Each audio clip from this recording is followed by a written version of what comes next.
நேரத்துல வந்து கதவை தட்டுறது?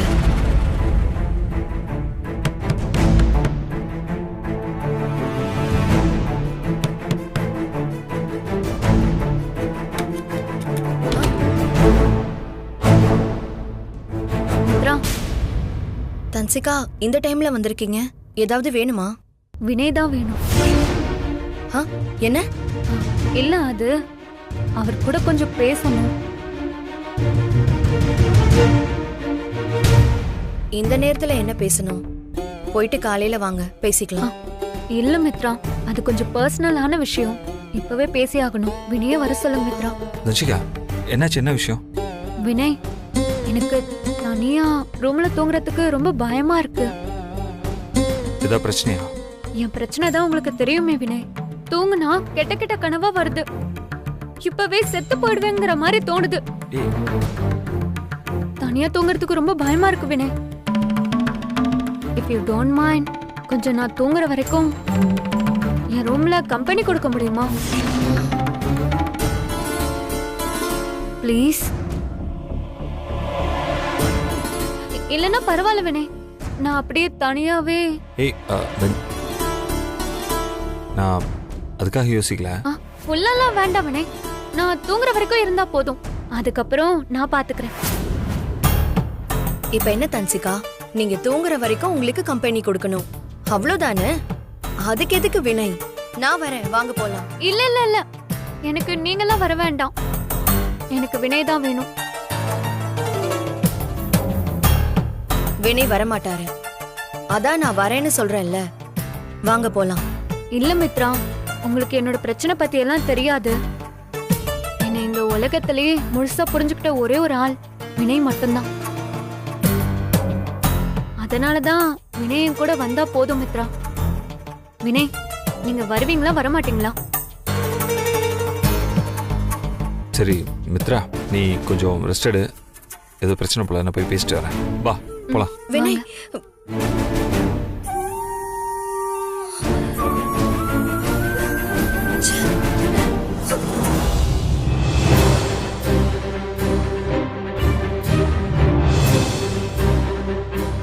என்ன எடுத்துக்கண்ணா, இவ கூட போயிட்டு இருக்கான்.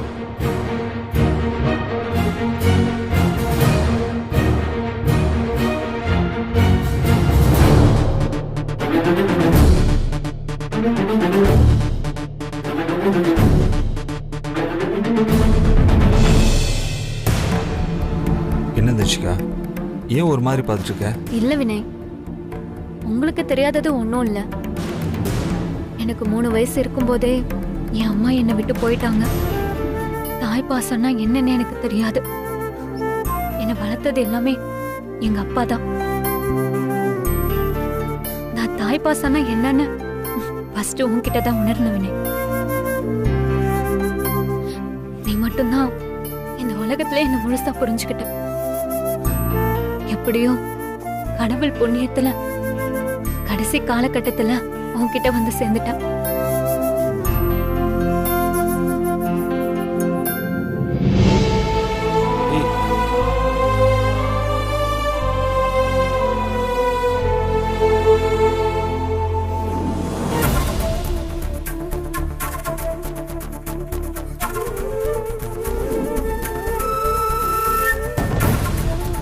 வினய், நான் உன்னை ஆசைப்பட்டுட்டா அந்த அடைய எந்த எக்ஸ்ட்ரீம் வேணாலும் போவேன்.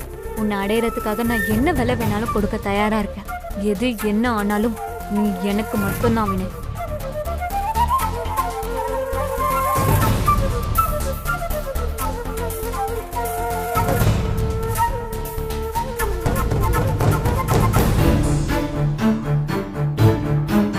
இவனை தூங்காம அங்கேயும் இங்கேயும் நடந்துட்டு இருக்கா.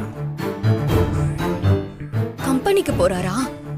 நாமளும் இவ அளவுக்கு இறங்கி போக கூடாதுன்னு ஒவ்வொரு தடவையும் பொறுமையா போனா இந்த தன்சிகா ரொம்ப ஓவரா பண்ணிட்டு இருக்கா. இதை இப்படியே விடக்கூடாது.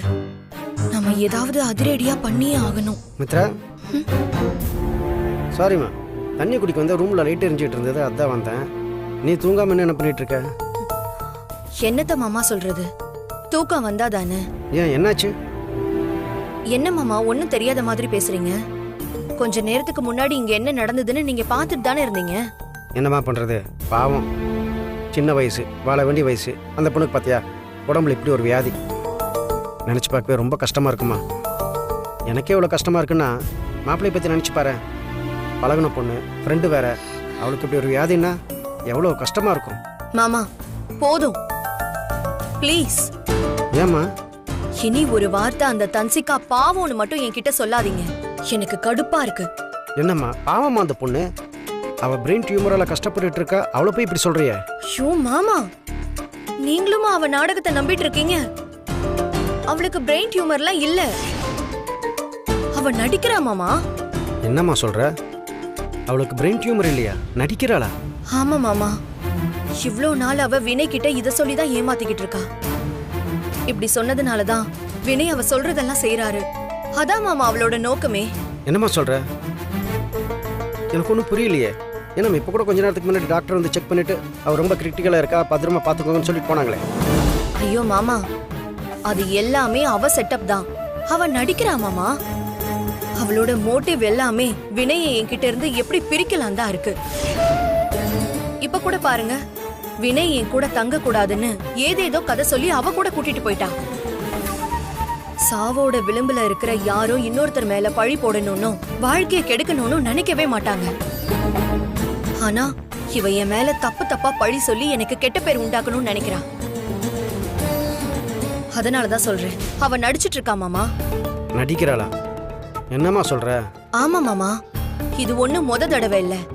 இதுக்கு முன்னாடி கோவில்ல அந்த வளையல் விஷயம், துலாபாரத்தப்போ அந்த துணி காணாம போன விஷயம், எல்லாத்தையும் கொஞ்சம் நிதானமா யோசிச்சு பாருங்க. இது எதையுமே நான் பண்ணல.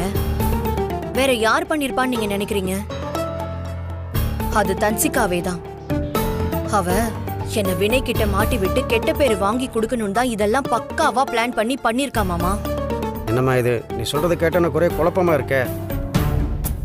ஏம்மா அப்போ கன்ஃபார்ம்டாக அவளுக்கு பிரெயின் டியூமர் இல்லையா? அதான் மாமா நான் இவ்வளவு நேரம் உங்ககிட்ட சொல்லிட்டு இருக்கேன். ஏன் மாமா, நானும் இதுக்கு முன்னாடி ஹாஸ்பிட்டல்ல ஒர்க் பண்ணிட்டு இருந்தவ தானே. ஒரு பிரெயின் டியூமர் பேஷண்ட் எப்படி இருப்பாங்கன்னு கூடவா எனக்கு தெரியாது? அவங்க முதல்ல இவ்வளவு மாதிரி ஓடி ஆடிட்டுலாம் இருக்க மாட்டாங்க. பெட்லயே தான் இருப்பாங்க. அடிக்கடி மூக்குல இருந்து பிளட் எல்லாம் வரும். அவ்வளோ பெயின் இருக்கும் மாமா. அவங்களால நார்மலா நடக்க பேச கூட முடியாது. ஆனா இவ்வளவு பாருங்க. ஆமாம்மா, நீ சொன்னதுக்கப்புறம் தான் நானும் யோசிக்கிறேன். அந்த டாக்டர் திடீர்னு கிரிட்டிக்கலாக இருக்காங்க, பிரெயின் டியூமரு, பத்திரமா பார்த்துக்கணும்னு சொன்னவொன்னே அந்த அதிர்ச்சியில் யோசிக்காம நம்பிட்டேம்மா. அடி பாவி, இப்படி நடிச்சிருக்கா, சரியான ஃப்ராடாக இருப்பா போல இருக்கவா. ஏம்மா இதை பாரு, முதல்ல இதை போய் மாப்பிள்ளை கிட்ட சொல்லணும். என்ன? இல்ல மாமா, இப்ப நான் இத போய் சொன்னேன்னா அவ மேல இருக்கிற கோவத்துல நான் சொல்றேன்னு அவரு நினைப்பாரு. கண்டிப்பா அவர் என்ன நம்ப மாட்டாரு. ஆமாம், பண்ணக்கூடியவன் தான். ஏம்மா இப்போ இதுக்கு என்னதான் வழி? ஆதாரம். தன்சிகாக்கா அப்படி ஒரு எந்த நோயும் இல்லைன்னு ஆதாரத்தோட நான் வினய் கிட்ட சொல்ல போறேன். அப்பதான் அவர் என்ன நம்புவாரு. அது சரிம்மா, அந்த ஆதாரத்துக்கு எங்கே தான் போகிறது? அதை கண்டுபிடிக்க ஏதாவது வழி இருக்கா? அதுக்கு நிறைய வழி இருக்கு மாமா, அத நான் பாத்துக்கிறேன். என்னமோம்மா, இப்போதான் எல்லா பிரச்சனையும் ஒரு வழியாக முடிஞ்சதுன்னு பார்த்தா பிரச்சனை குட்டி மேலே குட்டியாக பெற்று போட்டுட்ருக்கு. இதெல்லாம் எப்போதான் தீருமோ? சரிம்மா, நீ என்ன பண்ணலான்னு யோசிச்சு வை, நான் வரேன். நாமளும் யோசிக்கலாம், யோசிச்சா தூக்கம் வந்துடுமே.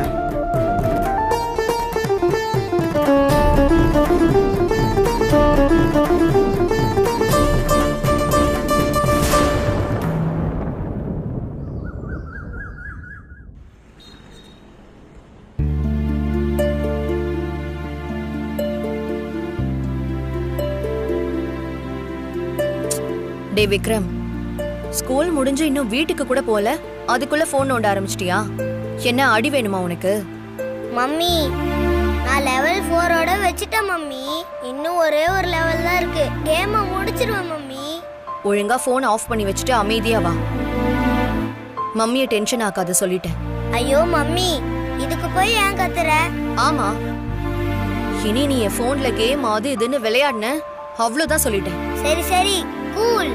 நான் இனிமேட்டு விளையாடல. அதுக்குன்னு மூஞ்சி இப்படி தூக்கி வச்சுக்காத. தானியா, சொல்லுங்க மித்ராமா. என்ன நீ மட்டும் அமைதியா வந்துட்டு இருக்க? என்னாச்சு உனக்கு? என்ன புது ஸ்கூல் பிடிச்சிருக்கா உனக்கு?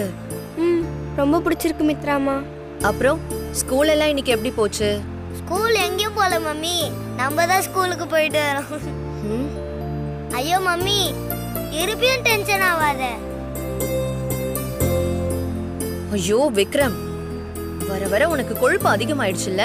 நோ மம்மி, நான் கேள்விக்கு தானே பதில் சொன்னேன். டேய் விக்ரம், சும்மா இருடா, ஏதாச்சும் பேசிட்டே இருக்காத. மித்ராமா, ஸ்கூலில் செம்மையாக போச்சு. ஆனால் என்ன, சாட்டர்டே சண்டே 2 நாளைக்கு நிறைய ஹோம்ஒர்க் கொடுத்துருக்காங்க. ஆமா மம்மி, எனக்கும் நிறைய ஹோம்ஒர்க் கொடுத்துருக்காங்க. ஓ, தோர எல்லாத்தையும் வச்சுக்கிட்டு தான் கேம் விளையாடிக்கிட்டு இருக்கியா? அப்படியே சிரிச்சு சிரிச்சே ஏமாத்திரு. மித்ராமா, ஹோம்ஒர்க் மட்டும் இல்லை, ப்ராஜெக்டும் பண்ண சொல்லியிருக்காங்க. அதுக்கு ஸ்கெட்சு, ஸ்டிக்கு, பேப்பர்னு நிறைய வாங்க சொல்லியிருக்காங்க மித்ராமா. சரிம்மா, அதுக்கு என்ன, போற வழியில தான் ஸ்டேஷனரி இருக்கு, வாங்கிக்கலாம்.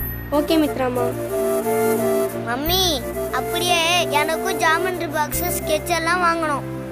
ஜியோமெட்ரி பாக்ஸ் நீ தான் ஏற்கனவே ஒன்னு வச்சிருந்தியே, அது என்னாச்சு? அதெல்லாம் ஓல்டா போயிடுச்சு மம்மி. ம், சரி, புதுசு வாங்கிக்கலாம்.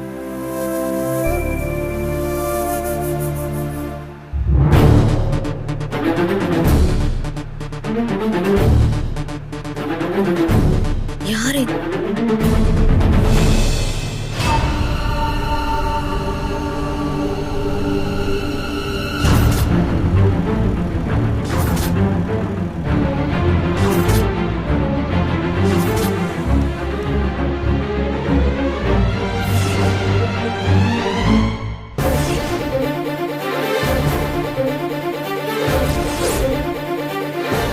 மித்ராமா, என்னாச்சு? நீங்க 2 பேரும் கார்ல இருங்க, எனக்கு ஒரு சின்ன வேலை இருக்கு, நான் இப்ப வந்துடுறேன். Okay mummy.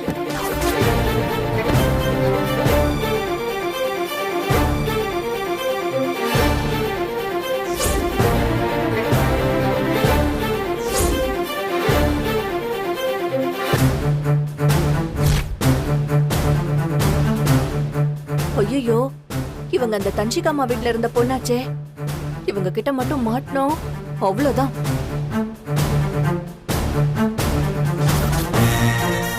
தன்சிகா, நீ இவங்கள தான் உன்னோட ஃபாரின் டாக்டர்னு எங்க கிட்ட சொன்னியா?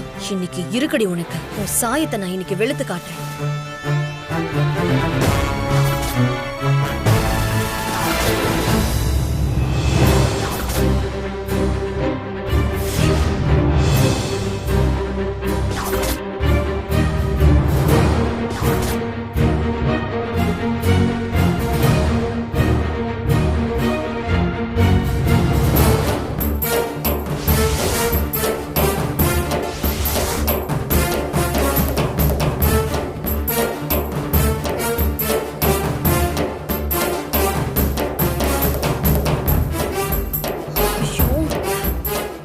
பக்கம் தான் அந்த லேடி வந்தாங்க, எங்க போனாங்க?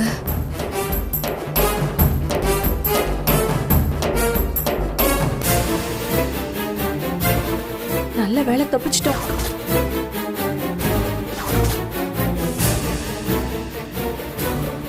என்ன இந்த பொண்ணு கொஞ்ச நேரத்துல நம்மள பயமுறுத்திடுச்சே. உடனே தன்ஷிகாமா கிட்ட இதை சொல்லி ஆகணும். ஒருவேளை முதல்ல பார்த்த அதே இடத்துல போய் தேடி பார்க்கலாமா?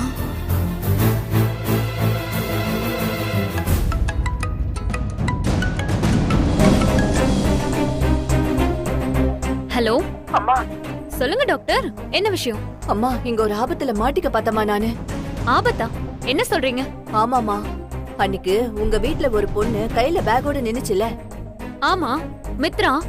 அவளுக்கு என்ன? அந்த பொண்ணு நான் கார்ப்பரேஷன்ல தான் வேலை பாக்குறேன்னு கண்டுபிடிச்சிருச்சுமா. என்ன பிடிக்கிறதுக்கு வேற துரத்திட்டே வந்தாமா. ஏ, அவகிட்ட இருந்து எப்படியாவது தப்பிச்சு ஓடிடு. அவ கண்ணுல மட்டும் மாட்டேறாத. இங்க பாரு, அவ பிடிச்சான்னு வச்சுக்கோ, அவ்வளவுதான், எல்லா காரியமும் கெட்டுடும். இல்ல இல்லம்மா, இதெல்லாம் எனக்கு தெரியாதா என்ன? நான் அப்படி இப்படின்னு தப்பிச்சு எப்படியோ தனியா ஓடி வந்துட்டேம்மா. அப்பாடா. சரி, இப்ப நீ என்ன பண்றன்னா, நான் உனக்கு கொஞ்சம் பணம் அனுப்பி விடுறேன். அதை எடுத்துக்கிட்டு நீ எங்கேயாவது வெளியே போயிடு. கொஞ்ச நாள் இந்த ஊர் பக்கமே வரவேணா, சரியா? ஓகேமா, ஓகே. மித்ரா, இந்த அளவுக்கு நீ நெருங்கிட்டியா? இருடி, நான் உன்னை பாத்துக்கிறேன். என்னங்க தம்பி, குடிங்க.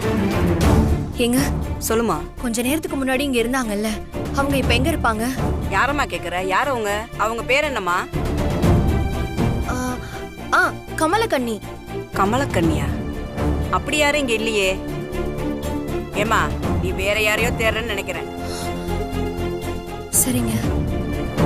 இவங்க யாரை தேடுறன்னு தெரியல. எங்க மாமி போனீங்க?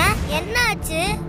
ஒண்ணு இல்லப்பா, தெரிஞ்சவங்க நின்ன மாதிரி இருந்துச்சு, அதான் பார்த்துட்டு வந்தேன். சரி, நீங்க 2 பேரும் வண்டியில ஏறுங்க, போங்க.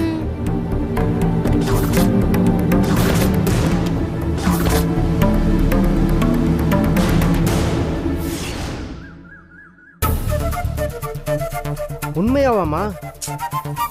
ஆமா மாமா, எனக்கே கொஞ்ச நேரம் ஒண்ணுமே புரியல. அன்னைக்கு வீட்டுக்கு டாக்டர்னு சொல்லிட்டு வந்த லேடி தான் கார்ப்பரேஷன்ல ஆயா வேலை பார்த்துட்டு இருக்காங்க. ஒரு ஆயாவா வந்து நம்ம கிட்ட டாக்டரா நடிச்சது? ச்சே, ஒரு ஆயாவை கூட்டிட்டு வந்து டாக்டரா நடிக்க வச்சு அவளுக்கு பிரெயின் டியூமர் இருக்குங்கிறத நம்மளை நம்ப வச்சு, இது எப்பேற்பட்ட ஃபோர்ஜரி? ஆமா மாமா, இததான் நான் ஆரம்பத்துல இருந்தே சொல்லிட்டு இருக்கேன், அவ ஒரு ஃப்ராடுன்னு. ஷோ, வந்தவ என்னமா நடிச்சா? கண்ணாடி போட்டுட்டு எக்ஸ்ரேவை தூக்கி பார்த்தா, தசு புசுன்னு இங்கிலீஷில் பேசினா, அது இதுன்னா, அப்புறம் ஏதோ தாங்காது கொஞ்ச நாள் தான் உயிரோடு இருப்பான்னா, முட்டா பையன், லூசு பையன், என்னதாம்மா சொல்லிக்கிற? இதெல்லாம் நம்பிட்டு இருந்தேன் பாரு. சே. ஆமா மாமா, இவ நம்ம நினைச்சதை விட ரொம்ப மோசமா இருக்கா. பாருங்க, அந்த லேடி ஒரு நர்ஸ் கூட கிடையாது, கார்ப்பரேஷன் மெடிக்கல் கேம்ப்ல ஒர்க் பண்ற ஒரு சாதாரண ஆயா. நாம சொல்ற டாக்டர்லாம் வேணான்னு அவ சொல்ற டாக்டரை கூப்பிட சொன்னா பாருங்க, நான் அப்பவே சந்தேகப்பட்டேன். நீயாவது சந்தேகப்பட்டியம்மா? நான் அது கூட படலையே, நம்பிட்டேன். வந்த உண்மையான டாக்டர் நம்பிட்டேன். ஆனா அந்த தன்சிகா பேட்டரி போன சைனா பொம்மை மாதிரி அமைதியா இருந்துட்டு எப்பேற்பட்ட வேலை பார்த்துருக்கா பாத்தியா? நானும் எவ்வளவோ ட்ரை பண்ணிட்டேன் மாமா. அந்த லேடியை புடிச்சு கொண்டு வந்து வினய் முன்னாடி நிறுத்தி எப்படியாவது உண்மையை கக்க வச்சிடலான்னு பார்த்தேன். Just miss. ஒரு டர்னிங்ல நான் மிஸ் பண்ணிட்டேன். அந்த லேடி மட்டும் என்கிட்ட சிக்கி இருக்கணும், அவ எவ்வளவு பெரிய கேடின்னு நான் நிரூபிச்சிருப்பேன். இன்னியோட இந்த தலைவலி முடிஞ்சிருக்கும். இப்போ கூட ஒன்றும் பிரச்சனை இல்லைம்மா. அந்த ஆயோட டீட்டெயில்ஸ் எல்லாம் கார்பரேஷனில் ஃப்ரெண்ட் ஒருத்த வேலை பார்க்குறான், அவங்ககிட்ட சொல்லி அது யாருன்னு கண்டுபிடிச்சி அந்த குந்தாபனை டைரெக்டாக இங்கே தூக்கிட்டு வந்துடுறேன். என்ன சொல்கிறேன்? இல்ல மாமா, நாமளே இவ்ளோ யோசிக்கிறோமே, இத அவ யோசிச்சிருக்க மாட்டாளா? அந்த லேடி தன்சிகாவுக்கு ஃபோன் பண்ணி நான் அவளை பார்த்த விஷயத்த சொல்லியிருப்பா. இவ்வளோ ஏதாவது செட்டில்மெண்ட் பண்ணி அவளை வீட்டை விட்டு காலி பண்ண சொல்லியிருப்பா. சோ இனிமே நம்ம அந்த லேடி வீட்டை தேடி போறது நமக்கு டைம் வேஸ்ட் தான். அப்படி ஒருவேளை நாம அவங்கள கண்டுபிடிச்சு கூட்டிட்டு வந்தாலும் அதுக்கேத்த மாதிரி ஏதாவது ஒரு ஸ்கிரிப்ட ரெடி பண்ணி நாடகமாடி வினைய நம்ப வச்சிருவா. இவரும் அதை நம்பிடுவாரு. ஆமாம்மா, என்ன பண்ணுறது? ஏம்மா, இவளை பேக்கப் பண்ணி அனுப்புறதுக்கு வேற ஏதாவது வழி இருக்கா? ஏன் இல்ல, இருக்கு மாமா, ஒரு வழி இருக்கு. அப்படி ஏதாவது இருந்தால் உடனே சொல்லுமா. எனக்கு பயங்கர டென்ஷன் ஆகுது. அவள் ஃப்ராடுன்னு தெரியுது, பித்தலாட்டம் பண்ணா தெரியுது, ஆனால் ஒன்றும் பண்ண முடியல, வீட்டு விட்டு அனுப்ப முடியல. அதனால ஏன் மேலே எனக்கே கடுப்பா இருக்கு. ஏதாவது வழி இருந்தால் சொல்லு, சீக்கிரம் பேக்கப் பண்ணி அனுப்பலாம். அவளை போலியானவன்னு நிரூபிக்கணும்னா அவ வச்சிருக்கிற எம்ஆர்ஐ, சிடி ஸ்கேன், பாஸ்போர்ட், லைசன்ஸ்னு அவ வச்சிருக்கிற எல்லா பர்சனல் டாக்குமெண்ட்ஸையும் தூக்கணுமாமா. அது எல்லாத்தையும் தான் போலி நிரூபிக்கணும். நிரூபிக்கலாமா? ஆனா இவ எதுக்காக இந்த வேலையெல்லாம் பண்ணிட்டு இருக்கானதா புரியலையே. இவ்ளோ தூரம் போராடி டாக்டர் எல்லாம் செட் பண்ணி வினய் கிட்ட சிம்பத்தியை கிரியேட் பண்ணிக்கிட்டு இருக்கானா என்ன அர்த்தம்னு உங்களுக்கு புரியலையா மாமா? அவ வினய அடையணும் தான் இவ்ளோ தூரம் இறங்கி வேலை பார்த்துட்டு இருக்கா மாமா. ஆனா அவளை விடக்கூடாது. என்னம்மா இது? நீ சொல்றத பார்த்தா ஒரே விஷயத்தை திரும்ப திரும்ப பார்த்த மாதிரியே இருக்க. ஏதோ லூப்ல போயிட்டு இருக்கிற மாதிரியே இருக்கம்மா. விடுங்க மாமா, அத பத்திலாம் பேச நமக்கு இப்ப டைம் இல்ல. நாம இப்பவே அவளோட பர்சனல் டாக்குமெண்ட்ஸ் எல்லாம் எப்படி எடுக்கிறதுன்னு யோசிச்சு அதுக்கான வேலையை ஆரம்பிக்கணும். அது போலின்னு நாம வினய் கிட்ட நிரூபிக்கணும். அப்பதான் அவர் நம்மள நம்புவாரு. கரெக்ட் தான், ஈஸியா சொல்லிட்ட. அப்பதான் அவர் நம்புவாருன்னு. ஆனா நீ சொல்ற அந்த ப்ராப்பர்ட்டிலாம் எடுக்கணும்னா நாம அவர் ரூம்குள்ள போகணுமே. அவதான் ரூம்குள்ளே இருக்காள. அவள் வெளியில் வந்தால் தானே எடுக்க முடியும். அவள் தான் நம்ம அடக்கா தக்கோழி மாதிரி ரூம் விட்டு கிராமம் அப்படியே இருக்காளே. அப்புறம் எப்படி இது பாசிபிள்? சொல்லி பார்க்கலாம். அதுக்கு பல வழி இருக்கு மாமா, பாத்துக்கலாம் வாங்க. பார்த்துதான் ஆகணும், வேற என்ன பண்ண முடியும்?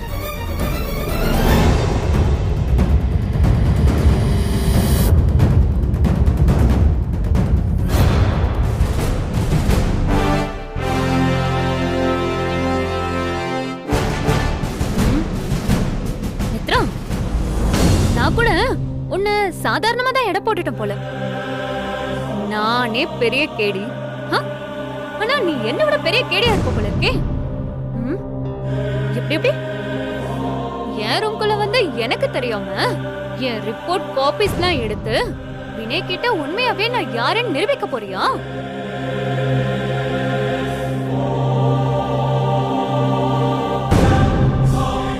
சாதாரணமா இங்கே ஊர் நாட்டுல பிறந்து வளர்ந்து இப்ப வெறும் ஹவுஸ் ஒய்ஃபா இருக்கிற உன் மூளையே இந்த அளவுக்கு யோசிக்குதுன்னா, யுஎஸ்ல பிறந்து வளர்ந்து அங்க டாப் யூனிவர்சிட்டியில படிச்சு டாப் யூனிவர்சிட்டியில ஒர்க் பண்ண என் மூளை எந்த அளவுக்கு யோசிக்கும்? மித்ரா, இப்ப வரைக்கும் எனக்கு உன்னை பார்த்தா கொஞ்சம் பாவமா தான் இருந்துச்சு. ஆனா நீ எப்ப இப்படி என்கிட்ட மோதணும்னு முடிவு பண்ணியோ அப்பவே நான் முடிவு பண்ணிட்டேன். உன்னை ஈஸியாலாம் வினய் கிட்ட இருந்து பிரிக்க போறது இல்ல செல்லம். என் கண்ணு குத்த ஓங்குற உன் விரலை வச்சு உன் கண்ணு குத்துறேன்டி.